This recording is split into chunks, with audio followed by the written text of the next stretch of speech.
Welcome to the fourth Global Challenges interview. It's a great pleasure today to welcome Dr. Adam Jones. Adam is a principal lecturer in the business school at the University of Brighton.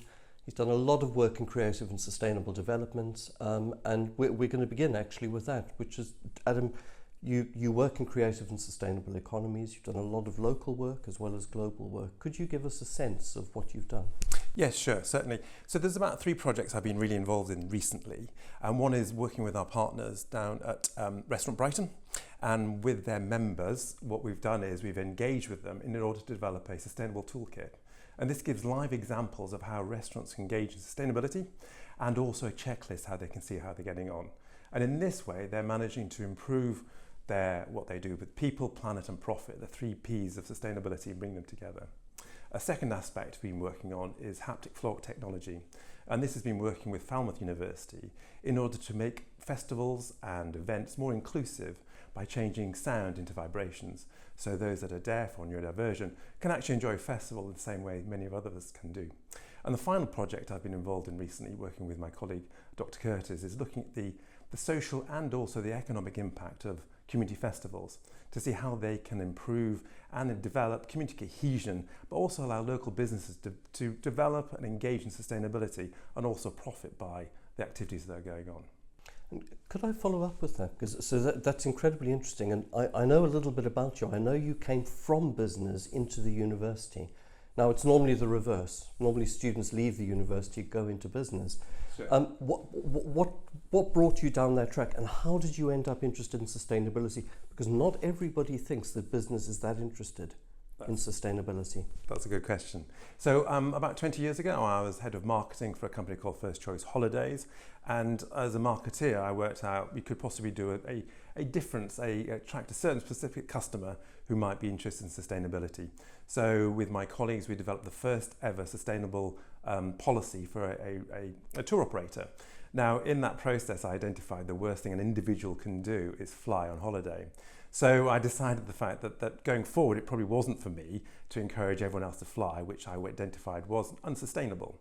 And so from that, I retrained as a teacher. I taught in secondary schools with always a foot in the door at the university. And from that, I managed to get a position here, teaching tourism and events, and also completed my PhD looking at the sustainability of flying. So that's a brilliant story, and presumably you were a mature student. Yes, so you'd encourage, I presume, students to later in life to think about how they can transform their lives at university. Yes, indeed. And I think one of the things that the School of Business Law has done is really try to integrate, and certainly in my teaching I have, to get students to think about actually what is their role. If you can integrate sustainability in its 3 elements, profit, people and planet, into what you're doing as a small business or a large business, then you're going to be more sustainable.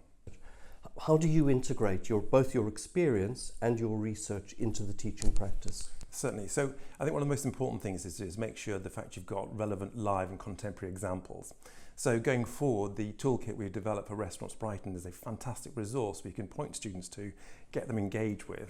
And actually we're trying to work out projects where they can go into restaurants and cafes and start identifying where a certain establishment is being more sustainable and maybe how it's promoting sustainability to possibly attract customers or not. One thing we've identified is the fact that businesses are struggling to ensure the fact they're profitable, but they also realise the fact that their future staff are younger and more interested in the environment and actually don't want to be in an organisation that is not sustainable. So we're trying to get the students and also our businesses to get aligned basically in making sure that they work together. Adam, I understand as well that you are the Director of Help to Grow. How might a business engage with you in order to both help their growth, help the 3 Ps, as you've already talked about? What do they do? Certainly. So Help to Grow is a government programme that is there to try and support small businesses grow. And key to what we're talking about here is one of the elements is sustainability. And what this programme has allowed us to do is to deliver already the programme to over 200 SME leaders. And that has allowed us as a part of the university and the School of Business Law to engage in local businesses and build up a really strong community that help each other and support each other. And then from that, we're engaging our students with those businesses, doing projects, consultancy projects, placements. And throughout that, we're trying to obviously build in sustainability, because that's what our interest of our students and is interest to local businesses, how students who know what's going on and are the future consumers and are the future employees, what they're interested in. So in that way, we're engaging businesses and our students in a way that we think is beneficial to both. And could I follow that up and just ask you, so on the one side there's the business, on the other you have placements. An 18-year-old coming to Brighton, joining the business school, working with you, what will they get at Brighton? What's unique about what we offer them?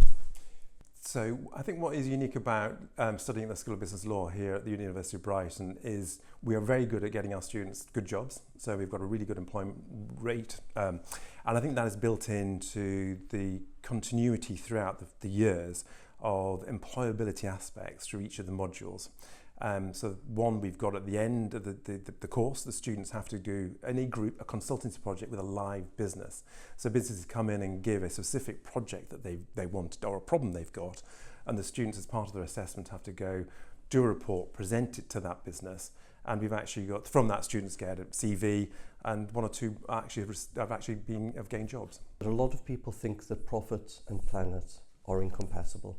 In your experience, is that the case? No, it's not. And it's a really good question, that. One of the case studies we have on the Sustainable Toolkit is one of our alumni from Help to Grow, who has his own restaurant, and he identified the fact that actually he could save money by, rather than using an ice machine, he creates ice for his drinks and his restaurant through the big freezers he's got on the whole time. Another example is a restaurant that's changed their whole process of, rather putting bottled water on everyone's table that just gets thrown away, they provide water but on request, and they've saved a lot of money by doing that. And unless you do have those three together, people, profit and planet, you won't engage the local business community, which is really important. That's fantastic. Thank you very much for your time. Thank you to everybody. I hope you've enjoyed this video. There are others to have a look at. Please do.